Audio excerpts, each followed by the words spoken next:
माननीय सदस्य श्री उमेदराम बेनीवाल जी, उमेदराम बेनीवाल जी, उमेदराम बेनीवाल जी महोदय, आपने मुझे राष्ट्रपति जी महोदया के अभिभाषण पर बोलने का अवसर प्रदान किया।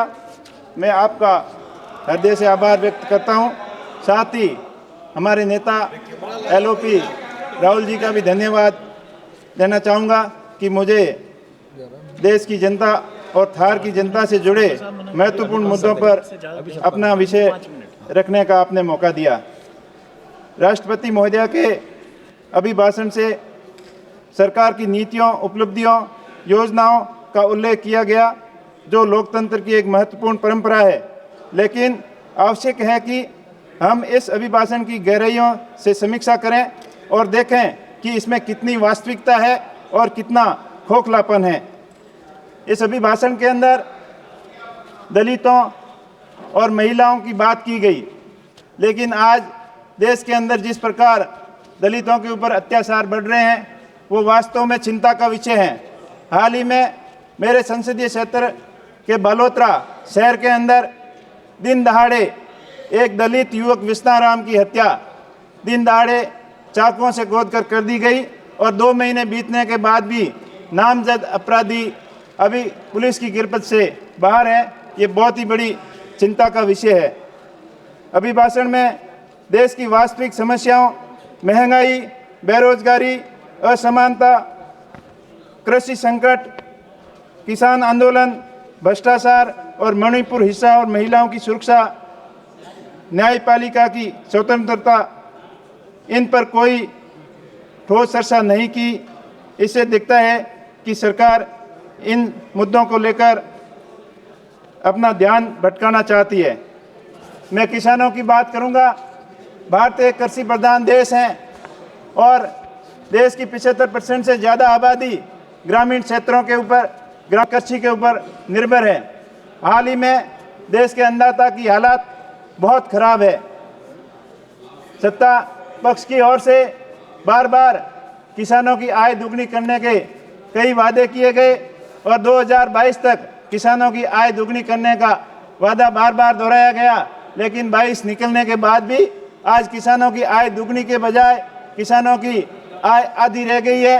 किसान बहुत ही संकट में है। सिंचाई का पानी किसानों को समय पर नहीं मिलता, बिजली समय पर नहीं मिलती। माननीय प्रधानमंत्री जी ने वहाँ बाड़मेर के अंदर 2014, 2018, 19, 23 4 बार ये वादा करके आए थे कि मेरे किसान भाइयों और बहनों, गुजरात के कच्छ के अंदर आम और अंगूर हो सकते हैं, तो बाड़मेर के थार क्षेत्र के अंदर आम और अंगूर की खेती क्यों नहीं हो सकती? हो सकती थी, लेकिन आपकी नीति सही नहीं थी। आपने किसानों को सपना दिखाया कि माही बांध की कैपेसिटी बढ़ाकर आपके क्षेत्र के अंदर नहर लाएंगे, पीने के पानी की व्यवस्था पूरी करेंगे, लेकिन वो खाली सपने ही रह गए। आज भी किसान पानी के लिए परेशान है, बिजली के लिए परेशान है, पूरी संकट के अंदर है किसान। अब मैं बात करूं, राष्ट्रपति जी ने अभिभाषण में JJM के बारे में जिक्र किया, जल जीवन मिशन योजना के बारे में। जल जीवन मिशन योजना की स्थिति बहुत ही खराब है। सरकार के हजारों करोड़ रुपए खर्च होने के बावजूद भी धरातल के ऊपर उसका काम नहीं दिख रहा है। मेरे संसदीय क्षेत्र में सबसे निचले पायदान पर प्रोग्रेस हैं। कई जगह लाइनें डाल दी गई, लेकिन उसमें पानी का अता पता नहीं। कंस्ट्रक्शन इतना घटिया निर्माण है, सही योजना का सही प्लानिंग नहीं होने की वजह से किसानों को पीने का पानी नहीं मिल पा रहा है और साथ ही साथ पशुओं के पानी के लिए कोई गणना नहीं की गई है। मान्यवर, यही हाल किसानों को बिजली का है। आज देश के 75 साल बाद में, आज़ादी के 75 साल बाद लाखों घर देश के अंदर आज भी अंधेरे के अंदर अपना जीवन यापन कर पा रहे हैं।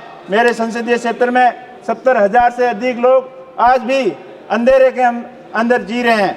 मेरा सरकार से मांग है कि अंधेरे के अंदर जीवन यापन करने वाले लोगों को बिजली के कनेक्शन मुहैया करवाए और RDSS स्कीम के अंतर्गत बिजली तंत्र को मजबूत किया जाए, ताकि आने वाले समय में बिजली संकट से मुक्ति मिल सके।